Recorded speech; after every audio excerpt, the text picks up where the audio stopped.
আজকে আমরা এসে গেছি সিক্স বালিগঞ্জ প্লেসে, যেখানে চোখ চাহে তোমা প্রাণে, মন চাহে ঘ্রাণে, জিভ চাখে রসনার স্বাদের আহানে। ওদের অথেন্টিক বেঙ্গলি কুইজিন ট্রাই করতে এই সিক্স বালিগঞ্জ প্লেসের প্রত্যেকটা কর্নারে ছিল বাঙালিয়ানার আভিজাত্য ও অ্যাস্থেটিক্সে ভরা, যা আমি কিছুক্ষণের জন্য মন্ত্রমুগ্ধ হয়ে অবজার্ভ করছিলাম।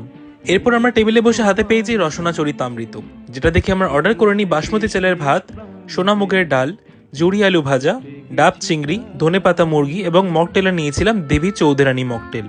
প্রত্যেকটা পদ দেখতে যেরকম সুন্দর এবং খেতেও জাস্ট অপূর্ব ছিল। প্রথমেই আমরা ট্রাই করে নিই বাসমতি চালের ভাত, সোনা মুগের ডাল আর ঝুড়ি আলু ভাজা। তিনটের কম্বিনেশনই জাস্ট মারাত্মক ছিল। এরপর আমরা ট্রাই করে নিই বাঙালির প্রিয় ডাব চিংড়ি, যার মধ্যে এরকম বড় বড় 8 পিস চিংড়ি মাছ ছিল এবং চিংড়ি মাছগুলো খেতে জাস্ট অপূর্ব ছিল। চিংড়ি মাছগুলো ছিল যেরকম টেন্ডারলি কুক, ঠিক সেরকম গ্রেভির মধ্যে ছিল নারকেল আর সর্ষের এক অদ্ভুত ব্যালেন্স, যা এই ডিশটার টেস্টটাকে একদম অন্য লেভেলে নিয়ে চলে গেছিল। এরপর আমরা ট্রাই করে নিই ধনেপাতা মুরগি